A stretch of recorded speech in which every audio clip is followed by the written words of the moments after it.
Olá, minha gente, tudo bom?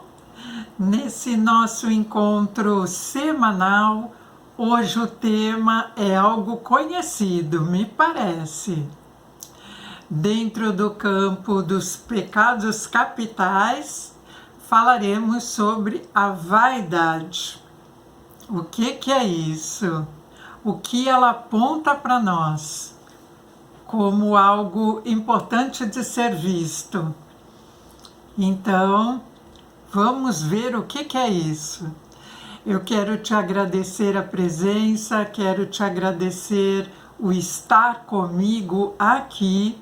Quero te dizer que você pode comentar, pode sugerir temas, pode fazer comentários, pode enviar e-mail para agendamento em barra de Axis, em constelação familiar, em carta sistêmica.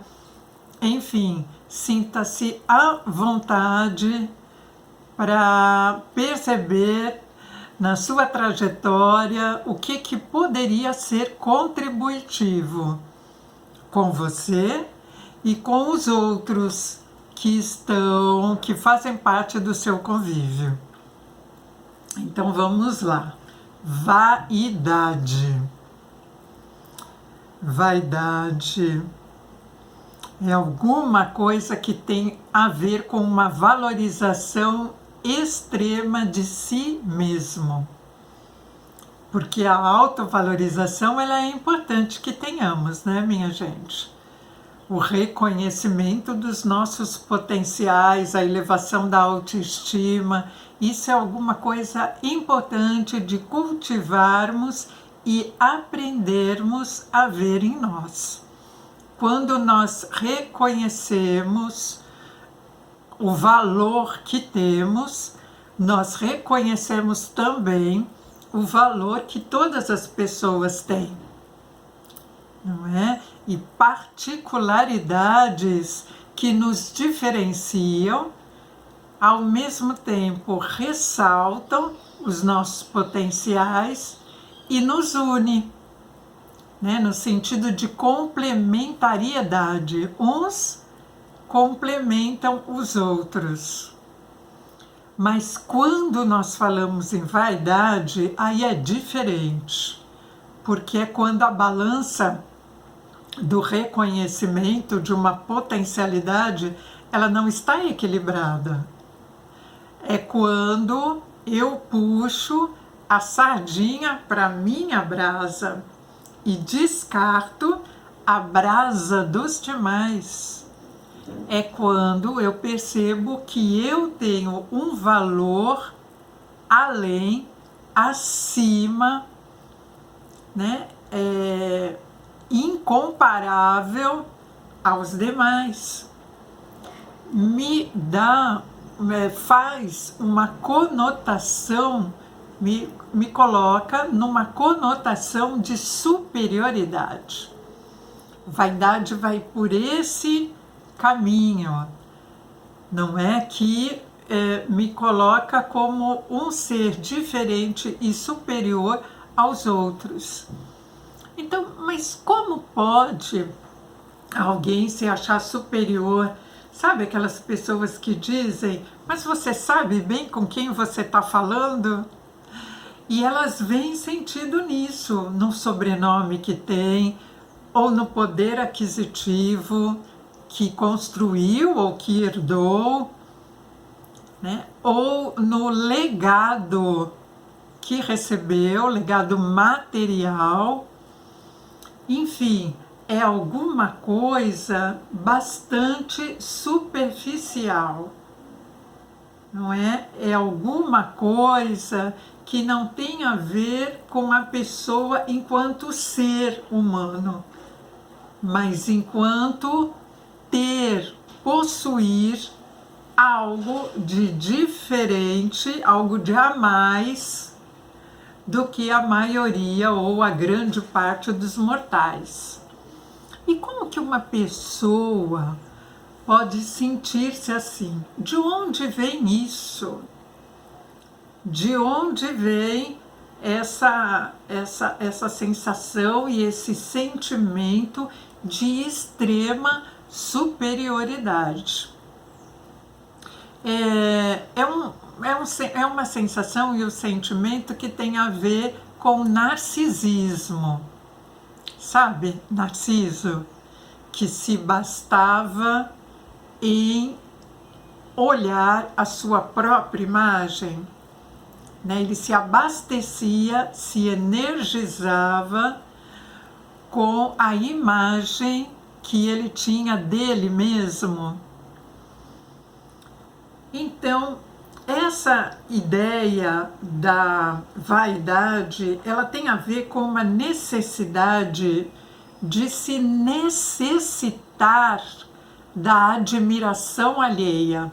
Olha o caminho que isso percorre. É como se a pessoa envaidecida, ela precisasse se reconhecer superior para se encontrar nela mesma. Olha isso. E de onde vem isso? De que formas isso foi se consolidando na vida dessa pessoa, nas experiências dessa pessoa, no ciclo familiar dessa pessoa?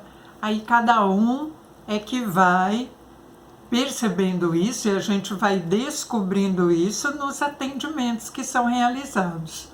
Mas as pistas, de maneira geral, que eu posso oferecer aqui para vocês são essas que eu estou aqui colocando.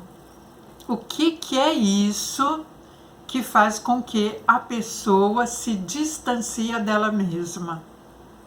Faz com que a pessoa não consiga se ver como ela é enquanto ser humano. Só consegue ver a casca, só consegue ver a aparência. E aí essa aparência, ela está baseada numa superficialidade, não é?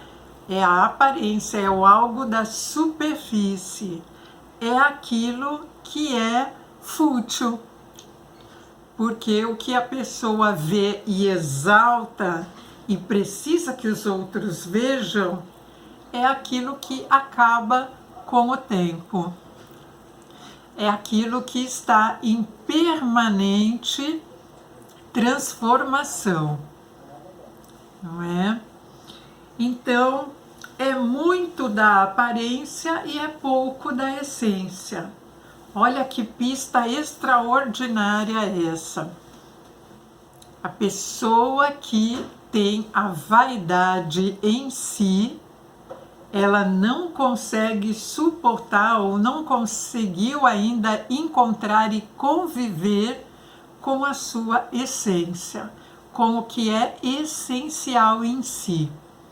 Então ela cria cascas e ela vive dessas cascas que ela cria. Mas ela aprendeu a fazer isso, ou ela aprendeu a acreditar nisso ao longo de suas experiências de vida, né? Ao longo das trajetórias e dos mecanismos dos antepassados, de seus antepassados, que foram sendo repassados geração a geração, e ela continua perpetuando nesse tipo de sentimento, de sensação que ela tem. Então, olha isso, né? Alguma coisa muito longe da autoestima.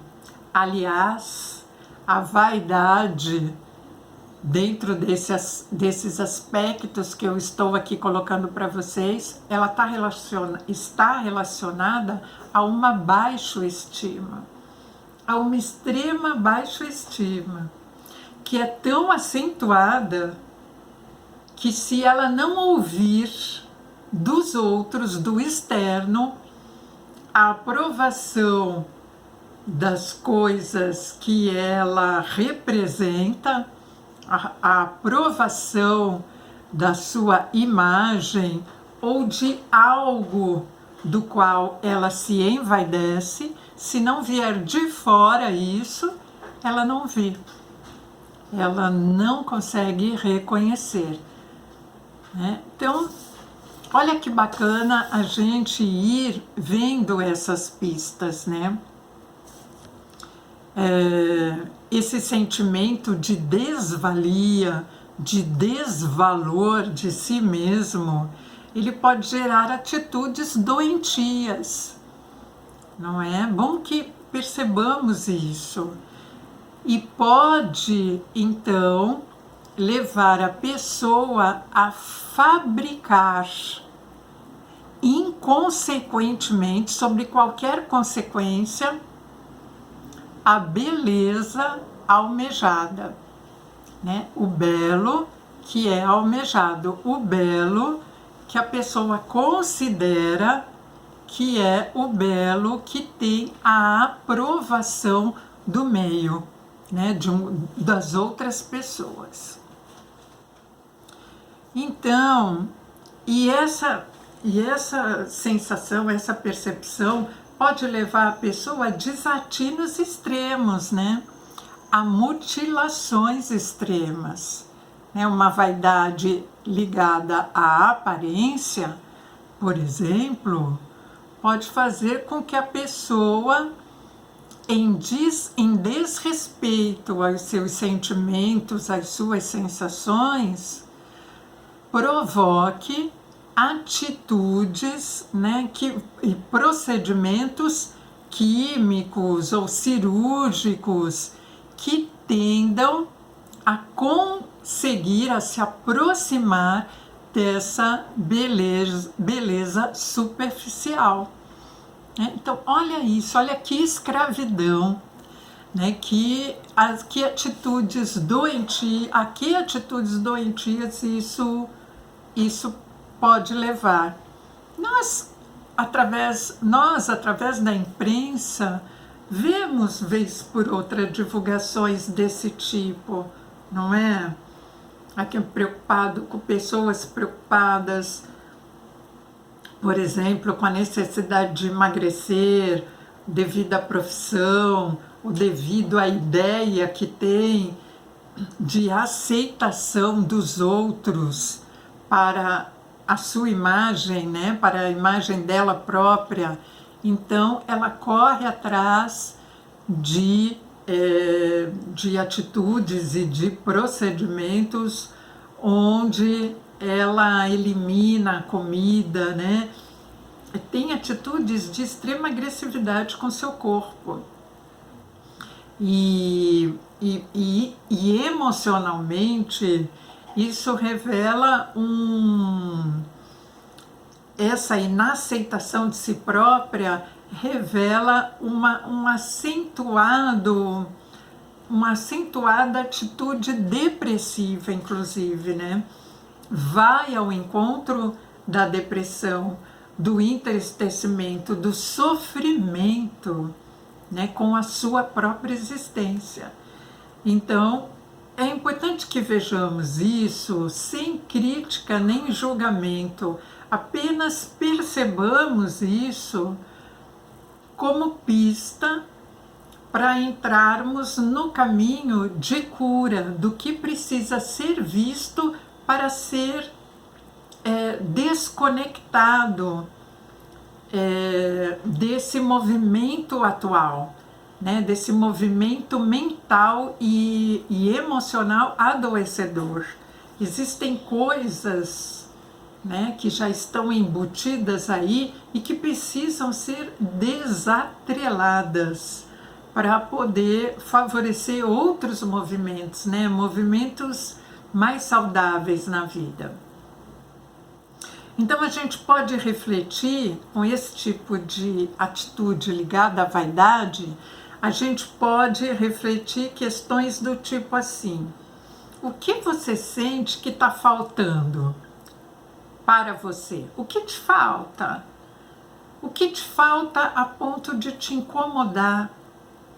O que te falta a ponto de perceber, de fazer com que você se perceba insatisfeito com o que você é, ou com o que você tem, ou com o que você faz, com a sua própria existência. O que é? A gente pode se perguntar também, o que você sente que não tem recebido? Ou ainda, o que te tem sido renegado na sua perspectiva, né? O quanto de si mesmo você tem se afastado? Com o que você vem se punindo? Para que você vem se martirizando? O que te provoca entristecimento, vem te provocando entristecimento e sofrimento. Então são questões que a gente pode levantar, que a pessoa pode ir refletindo para ir chegando na raiz dessa atitude tão autodestrutiva. A vaidade, ela pede um autoconhecimento, pede uma autoapreciação. Vaidade pede que haja autoamor. Onde tem a vaidade, está faltando amor, amor próprio, né? Então, percebamos isso, né? Reconheçamos isso, para fazer com que a gente vá puxando um fio, né? E cheguemos à raiz de tudo isso e desmistifiquemos essa imagem tão autodestrutiva, né? E que não leva a lugar nenhum, exceto ao lugar do adoecimento e do sofrimento. Então, segundo Schopenhauer, né, que é um filósofo que a gente tem antigo, né, e que é tido como negacionista, né, mas ele diz assim para nós, que a vaidade, ela é o desejo de despertar nos outros a sua superioridade.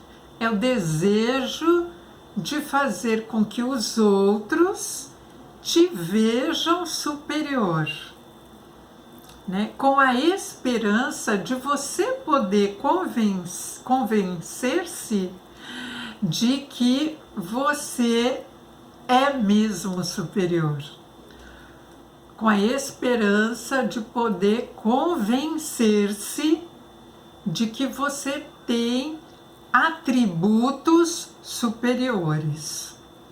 Então é aí que está a inferioridade, né? Então, porque se eu preciso ouvir dos outros o que eu sou, e se eu necessito tanto que os outros me atribuam qualidades superiores, é porque a inferioridade, ela está muito atrelada a mim, né? Eu estou vivendo a inferioridade. E aí, quando um homem se liberta de uma estrutura social que diz respeito, né, à avareza, à inveja, à ambição, à arrogância, ao status, ele liberta daquilo que não faz parte da sua essência. Ele se liberta disso, né? E ele se liberta daquilo que sustenta, ou melhor, ele se aproxima daquilo que sustenta o seu verdadeiro ser. Né? Ele sai se libertar da fugacidade que diz respeito à avareza, à inveja, à ambição, à arrogância, ao status quo, diz respeito a ir ao encontro dos seus potenciais mais verdadeiros. E quem diz isso para nós, né? A base dessa compreensão está nas palavras de Krishnamurti, quando ele fala para nós da beleza do estar só. E aí Krishnamurti diz para a gente que o homem ele precisa encontrar o lugar de se perceber bem, satisfeito, em estado de bem-estar, quando ele está só. Não é a solidão, é reconhecer-se só. Só na grandiosidade e na variedade dos seus sentimentos, das suas ambivalências, né? Das suas manifestações. E aí, quando o homem está só consigo, repleto de si, aí ele encontrará a verdadeira beleza. Quando o homem consegue estar só consigo e se sentindo repleto de si, nesse lugar ele vai encontrar a real beleza. Então, olha o que Krishnamurti aponta para a gente, né? Que a beleza não tem nada a ver com aquilo que a gente encontra refletido no espelho, por exemplo, falando de imagem, né? A beleza não é algo universal. A beleza não é algo que todos nós vamos reconhecê-la no mesmo lugar, né? Mas a beleza é alguma coisa que todos nós dispomos dentro de nós. E em cada um de um jeito diferente, num formato diferente. Nem todo mundo vai encontrar beleza nos seus cabelos. Porém, essa beleza que ele não encontra nos seus cabelos está ligada a um padrão externo. Quando eu percebo a beleza por ela mesma, independente de estar ligada a qualquer algo, cabelo, sentimento, adorno, quando eu estou bem comigo mesmo, eu não estou preocupada com partes de mim que refletem beleza, mas eu vou estar refletindo beleza na sua essência, por ser a satisfação, a plenitude de ser como sou, de ser o que eu sou. É uma noção de beleza muito longe da materialidade, né, minha gente? É essa noção de beleza que me coloca em plenitude, né? Me coloca numa totalidade, né? Então, para Aristóteles, por exemplo, o que é belo é aquilo que existe em si, dentro disso que eu estou colocando para vocês. Não importa se é castanho, se é grosso, se é fino, se é alto, se é baixo, se tem o cheiro X ou Y. Do jeito que é belo, independente de qualquer julgamento humano. A essência do belo não passa por julgamento de nada nem de ninguém, nem por atribuição de característica alguma. Do jeito que é, é belo. Então, existe também um conceito de belo da metafísica, né, que vem de Platão, que diz assim, que o mundo belo está além do mundo que vivemos. O mundo belo tem uma fórmula, que é a fórmula verdade igual a bem igual a belo. Verdade, bem e belo. Então, o bem, o belo e a verdade compõem uma tríade que se sustenta nela mesma. Então, a gente tem várias fórmulas, não é? Vários estudos, várias percepções que mostram para nós que a vaidade em si, ela está longe da beleza, da verdade e do bem maior. Está longe disso, porque é uma casca, né? É uma casca superficial que vai fazer e emitir apenas sofrimento. Nada além disso. Então, as artes, elas revelam o belo, né? Através de tantas coisas, né? Pintura, a dança, a literatura, a música, esculturas, tantas coisas, né? É belo daquele jeitinho que é. Quando eu começo a julgar aquilo que eu ouço, que eu vejo, que eu sinto, que eu percebo, aí eu começo a distinguir. Isso é para mim, né? Isso é bom, isso não é bom.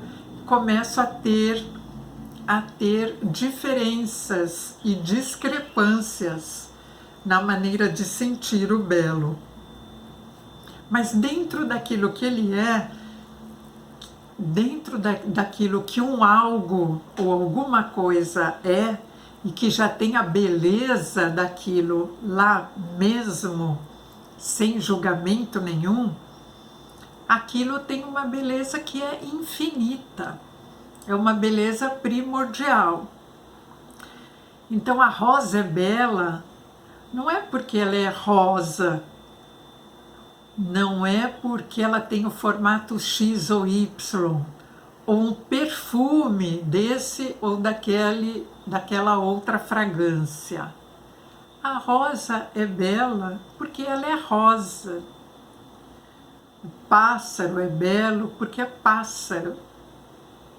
O universo é belo porque ele é universo. E isso se dá para qualquer ser ou qualquer coisa presente nesse cosmos. Então parece que procurar a beleza externa, a beleza da vaidade, né, enquanto mecanismo, atribuição, atributo externo, ela está ligada a alguma coisa que se procura o tempo inteiro. Quando eu encontro uma coisa, eu já quero outra, e outra, e outra, né? É uma insatisfação permanente. A insatisfação do adoecimento. Fernando Pessoa diz uma coisa que é assim, olhe isso, né? Falando sobre a beleza. Ele diz assim para nós: uma flor acaso tem beleza? Tem beleza acaso um fruto? E existência apenas? A beleza é o nome de qualquer coisa que não existe. que eu dou às coisas em troca de um agrado que me dão. Não significa nada. Então, por que digo eu das coisas? São. Então, quando eu digo para qualquer coisa, para quaisquer coisas que são isso, são aquilo, é o meu olhar, é o meu adjetivo, é a minha característica que eu estou impondo àquela coisa. Não diz respeito à beleza original. Então, que a gente possa perceber isso, né? E com Fernando Pessoa, a gente perceber que não tem cor, não ter forma, é poder ter uma existência pura, natural, genuína. E aí é que está a beleza. De repente, percebendo dessa maneira, a gente vai reconhecendo que a vaidade faz com que nós limpemos, né? Nos desconectemos com a busca insana sobre algo que não existe. E faz com que nós possamos nos aproximar daquilo que é belo e genuíno em nós. Não é bacana isso, minha gente? A gente poder fazer uma reversão daquilo que tá enviesado, não é? Daquilo que está corroído e corrompido em nós mesmos. E poder decodificar, né, de outras formas, né, aquilo que foi deformado. A gente sofre deformações e deturpações de tantos lugares que às vezes isso faz, ou normalmente isso faz, com que nós nos percamos de nós mesmos. Então, o belo não precisa ser falado, o belo não precisa ser caracterizado como tal, não precisa ser nominado como belo. O belo está no preto, está no branco, está no alto, está no baixo, está na tristeza, está na alegria, está no sol, está na lua e, sobretudo, está na possibilidade de nós vermos o que é como é e nos mantermos em equilíbrio e em harmonização com a variedade de possibilidades que temos dentro de nós.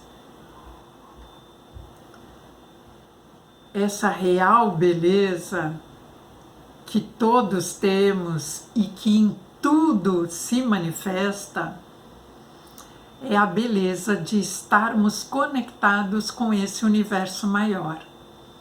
É a beleza de estarmos conectados com a nossa essência. É a real apreciação de nós mesmos. Então, eu encerro esse vídeo te propondo que você faça um reconhecimento das suas reais belezas, que você entre num momento de autoapreciação de si mesmo, de olhos fechados, através da tua respiração, uma respiração consciente, profunda, serena, você entre num processo de imersão.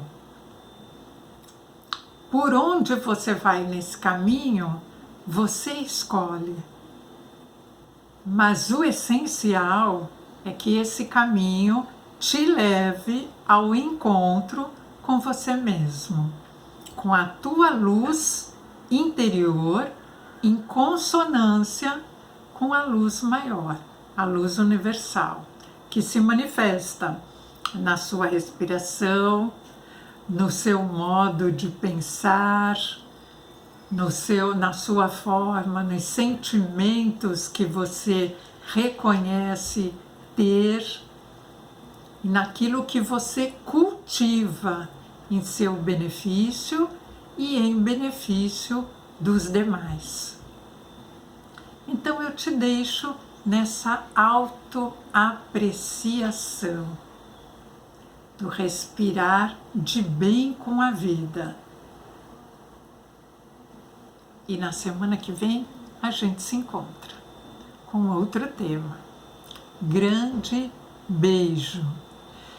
Que você tenha uma viagem com você mesmo, uma viagem acolhedora, cheia de autorreconhecimento e aceitação. Grande beijo.